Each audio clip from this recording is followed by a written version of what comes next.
আমাদের German university থেকে আমরা পেয়েছি 2টি কার্ড, যেটির মাধ্যমে আমরা অনেকগুলি মিউজিয়াম ঘুরে আসতে পারবো। আর তাই আজকে আমি আর আমার বান্ধবী ঘুরতে চলে এসেছি আলটোনা মিউজিয়াম, যেটি প্রতিষ্ঠিত হয় 1863 সালে। মূল লক্ষ্য ছিল নর্দার্ন জার্মানির সাংস্কৃতিক ঐতিহ্য সংরক্ষণ করা। এখানে সংরক্ষিত আছে লোকজ শিল্প, সমুদ্রযাত্রার ইতিহাস আর মৎস্যজীবী সমাজের জীবনযাপন, এমনকি ছোট ছোট গ্রামগুলোর ঐতিহাসিক চিত্র আর নিদর্শন। হামবুর্গে ফিশ মার্কেট অনেক জনপ্রিয়, যেটি কিনা আলটোনাতে অবস্থিত। আর এই ফিশ মার্কেটের অনেক ইতিহাস জড়িয়ে রয়েছে এই আলটোনার মিউজিয়ামের সাথে। এই মিউজিয়ামে রয়েছে মৎস্যজীবীদের জীবন, তাদের ব্যবহৃত ট্র্যাডিশনাল মাছ ধরার নৌকা, যন্ত্রপাতি এবং পোশাকের প্রদর্শনী। এখানকার এক্সিবিশনগুলোতে হামবুর্গের এলবে নদী ও উত্তর সাগরের সঙ্গে মানুষের সম্পর্ক কেমন ছিল সেই গল্প বলা হয়েছে।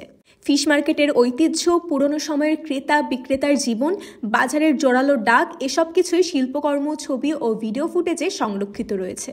আলটোনা যখন ডেনিশ শাসনের অধীনে ছিল তখন এখানে কর কম ছিল, তাই অনেক ব্যবসায়ী আলটোনাতেই দোকান খুলতেন। এই মিউজিয়ামে ব্যাগ কাঁধে করে ঘোরা নিষিদ্ধ। এখানে লকারে ব্যাগ রাখতে গেলে 1 ইউরো জমা দিতে হয়, কিন্তু আমাদের কাছে 1 ইউরো ছিল না, তাই এক ভদ্রলোক আমাদেরকে 1 ইউরো ধার দিয়েছিলেন। কিন্তু আমরা ঘোরা শেষ করে তাকে আর খুঁজে না পাওয়ায় আমরা এই ছোট্ট চিরকুট রেখে গিয়েছিলাম 1 ইউরো ফেরত দেওয়ার সাথে।